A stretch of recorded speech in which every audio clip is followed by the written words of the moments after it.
Comment faire pour que les femmes soient plus présentes sur le net? C'est le combat des internets, un collectif très jeune mais très actif sur le web. Bonjour Amélie Coipel.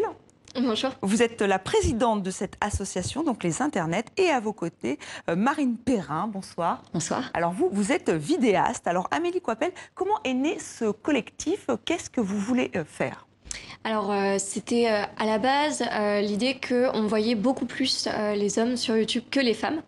Donc on s'est dit faisons quelque chose pour faire émerger les nouveaux talents et montrer qu'il y a des femmes sur YouTube et qu'elles ne font pas seulement ou exclusivement de la beauté, qu'elles font aussi, qu'elles parlent d'histoire, qu'elles parlent de militantisme, qu'elles parlent de science, etc. Donc en fait vous voulez aider des vidéastes comme vous, Marine Perrin. C'est vraiment le concept des internets. Exactement. C'est favoriser l'émergence et la création en fait par les femmes vidéastes. Mais alors, j'ai envie de vous demander pourquoi? Parce qu'en fait, on pourrait se dire que comme Internet est ouvert à tous et à toutes, pourquoi les femmes ont besoin d'un coup de pouce supplémentaire? Finalement, il suffit, c'est peut-être un peu réducteur ce que je dis, mais il suffit de se mettre devant une caméra, d'avoir un peu de talent. Non, c'est pas comme ça que ça fonctionne? Qui veut répondre? Il y a un double frein, il y a le fait que justement il y a peu de visibilité pour les femmes, donc du coup elles ont peu de rôle modèle. Et il y a aussi le fait que la sphère publique de manière générale est assez restreinte aux femmes. De manière générale, elles prennent peu la parole. Et donc ça se répercute aussi sur YouTube. C'est aussi votre ressenti, Marine Perrin? On voit que de toute façon les plus gros vidéastes sont des hommes, qu'ils s'entraident, qu'il y a des groupes où il y a des groupes de vidéastes hommes effectivement, et qu'il y a beaucoup de femmes vidéastes qui restent plutôt bas en termes de popularité. Alors comment vous pouvez faire pour faire connaître des vidéastes comme Marine? Alors nous déjà on a un cycle de formation avec justement des youtubeurs et youtubeuses de renom pour favoriser justement l'émergence des nouveaux talents. On a un concours qui vient de se terminer là avec un jury pareil avec des pointures dans le YouTube game comme on dit. Et puis on a aussi tout ce qui est rencontres avec des moments plus informels peut-être, des rencontres entre les adhérentes, entre les youtubeuses, pour qu'elles puissent aussi favoriser la collaboration. Alors Marine, vous êtes vidéaste, je le disais. Votre nom d'artiste, c'est, je ne sais pas si on dit artiste, mais c'est Marinette. Pourquoi pas? Voilà, pourquoi pas. Alors on va regarder justement une de vos vidéos. Je suis une femme et j'ai des poils. Franchement, cette vidéo, j'espérais ne jamais avoir à la faire. Mais voilà, le printemps est arrivé et on m'a rappelé qu'avoir des poils, ça faisait de moi une militante extrémiste. On va passer rapidement sur quelques arguments qu'on entend souvent. C'est pas hygiénique, faux. Ça pue, faux. Enfin, sauf si tu te laves pas. C'est masculin. Et non, les femmes ont des poils. Voilà, c'est la grande révélation d'aujourd'hui dans 64 minutes. Et oui, nous avons des poils. Marine, pourquoi vous avez choisi ce thème? En fait, comment vous pourriez définir votre chaîne YouTube? Moi, ma chaîne YouTube, à la base, je suis journaliste en fait, et ma chaîne YouTube, c'était au départ une plateforme d'expérimentation pour moi. Je venais de la télé et j'avais envie de faire de la vidéo de manière différente. Et puis, je voulais parler uniquement de féminisme et de droits des femmes. Donc aujourd'hui, la chaîne, il y a plusieurs formats dessus. Il y a des formats qui sont vraiment des éditos, un peu comme celui sur les poils, où le but, ça va être de déconstruire des idées sexistes qui sont bien ancrées. Autour de... Enfin voilà, comprendre pourquoi ça a été ancré, pourquoi la norme du glabre est exigée de la part des femmes aujourd'hui. Et puis des documentaires aussi, par exemple sur les violences sexuelles ou sur l'IVG, des choses comme ça. Alors un nouveau combat est arrivé, c'est-à-dire que parler du corps féminin, vous vous en êtes rendu compte, c'est compliqué sur YouTube. Et vous avez créé donc un hashtag pour parler de ce corps. Et si on parle du corps féminin, on est censuré sur YouTube. Qu'est-ce qui se passe? Alors il y a des difficultés en fait, c'est lié à l'algorithme, c'est-à-dire que sur YouTube, pour qu'un youtubeur ou une youtubeuse puisse toucher de l'argent, donc et une compensation financière pour le travail qu'il ou elle a fourni, il faut qu'il y ait ce qu'on appelle la monétisation. La monétisation passe par un algorithme, donc voilà, c'est ce qu'on appelle du machine learning. Et donc on a des mots-clés, des thématiques. Oui, des voilà. mots-clés, d'accord. Des mots-clés qui, par exemple, vont se retrouver dans un titre. Et donc, ça peut être censuré par automatisme, en fait, par YouTube. Donc pour vous, YouTube est sexiste? Alors, est-ce que YouTube était sexiste? C'est peut-être un petit peu extrapoler le propos.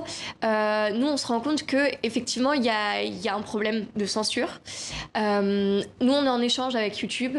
L'idée, c'est surtout de tirer la sonnette d'alarme. Est-ce qu'on peut se dire que YouTube est prude, comme Facebook l'est aussi, ou c'est vraiment les chroniques qui parlent du corps féminin qui sont vraiment démonétisées, comme vous l'avez dit, ou plutôt, et même si on parle du corps masculin, est-ce que c'est la même chose ou pas du tout?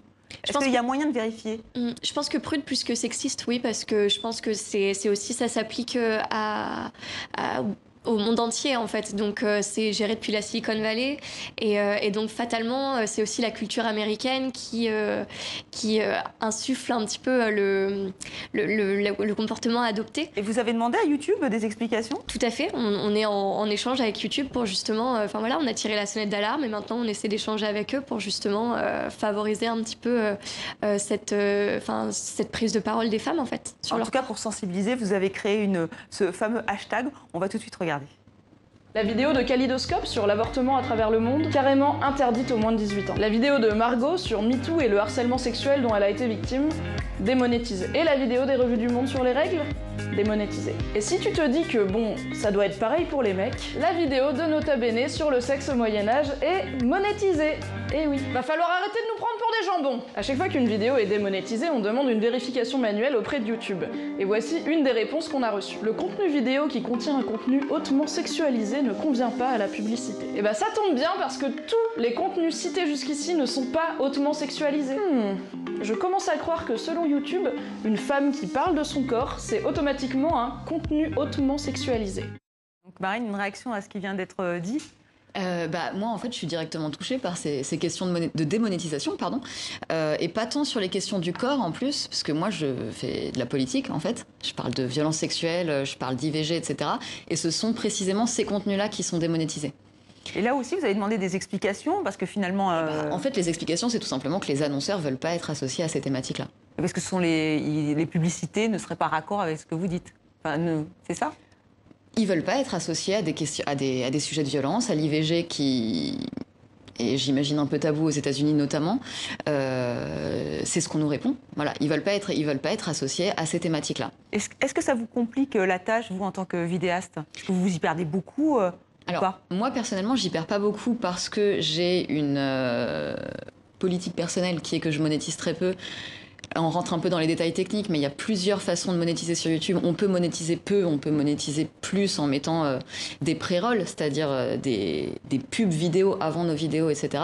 Ça, je ne le fais pas parce que si les annonceurs peuvent choisir sur quelle thématique ils veulent voir leur pub, nous, on ne peut pas choisir les annonceurs qui vont apparaître sur nos vidéos.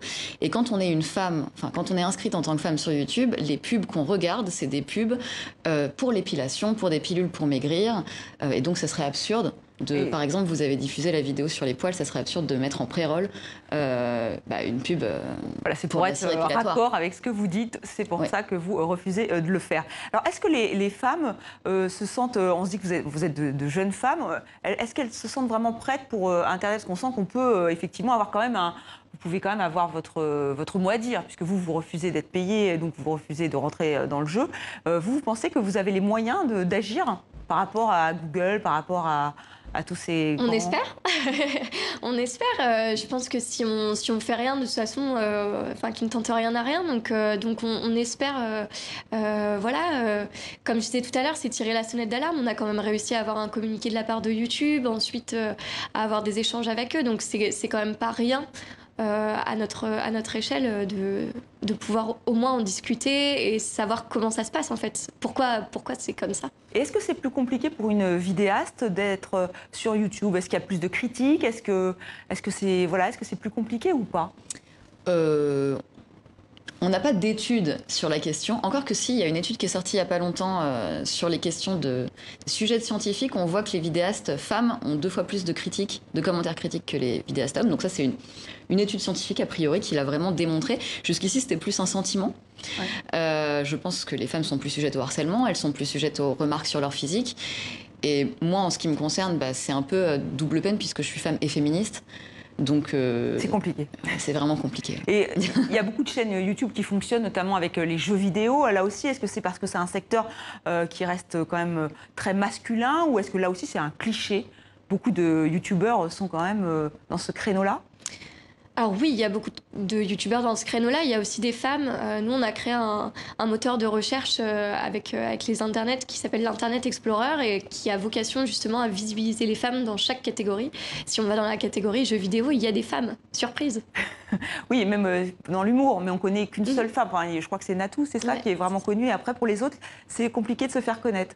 Exactement. Et vous avez essayé. Est-ce qu'il y a un moyen aussi de faire des, je sais pas, de pouvoir être plus haut dans la chaîne quand on tape un nom, genre youtubeuse. Enfin, est-ce que ça, vous pouvez avoir directement sur le mécanisme? Notre moteur de recherche est fait pour ça, en fait. Il est né parce qu'on s'est dit, on n'a plus envie que les gens qui créent des conventions nous disent « Non, mais il n'y a pas de femmes qui sont programmées parce qu'il n'y a pas de femmes qui font ça » ou « Il n'y a pas de femmes parce que de toute façon, il n'y a pas de femmes sur YouTube ». Donc nous, on voulait montrer que déjà, il y avait des femmes et qu'en plus, il y avait de la diversité. Donc en fait, finalement, c'était surtout de montrer tout ce qu'il y avait... autour de tout ce qu'il y avait. Alors, vous êtes toutes les deux, vous avez été ou vous êtes journaliste. Est-ce qu'aujourd'hui, le journalisme, il va dire plonger sa vie sur, non pas sur les médias traditionnels, mais sur des médias comme YouTube ou pas? Moi, j'espère. En tout cas, c'est pour ça que j'y suis allée, clairement. Parce que j'y voyais une plateforme où je pouvais expérimenter des nouvelles formes. Mais après, comment on en vit? Parce que ça, c'est la deuxième étape. Comment on en vit, c'est la vraie question. Donc, il y a cette... Comment est-ce qu'on devient rentable individuellement? Moi, actuellement, j'ai cette chaîne. On a, comme beaucoup de vidéastes, on a des chaînes de financement participatif qui peuvent être sur différentes plateformes. On est directement financé par notre audience. On commence à avoir des droits d'auteur. Aujourd'hui, les vidéos YouTube, on peut les déclarer à la SCAM et toucher des droits d'auteur. On commence à avoir une section du CNC pour pouvoir toucher des subventions qui sont directement dédiées pour les vidéastes sur YouTube. En fait, c'est des nouveaux contenus qui se créent et donc il faut inventer une façon de les financer. Et ce qui est plutôt excitant, on l'imagine. Amélie Coppel, vous parliez d'un concours. Rappelez-nous les modalités, puisque nous sommes vus dans le monde entier. Alors peut-être qu'effectivement, il y a des jeunes Internet un peu partout qui voudraient participer à ce concours. Complètement. Alors là, la dernière édition vient de se clôturer, mais l'année prochaine, c'est toujours ouvert et avec grand plaisir pour recevoir plein de candidatures. Donc c'est ouvert à toutes les créatrices francophones qui ont moins de 10 000 abonnés pour justement favoriser l'émergence de nouveaux talents. Et donc il suffit de poster une vidéo, de nous l'envoyer via un formulaire. Et voilà. Nous après on s'occupe de soumettre au jury. Il faut rester attentif et aller donc sur les internets. Merci Amélie Coppel, merci d'être venue. Merci à vous. Merci Marine Perrin.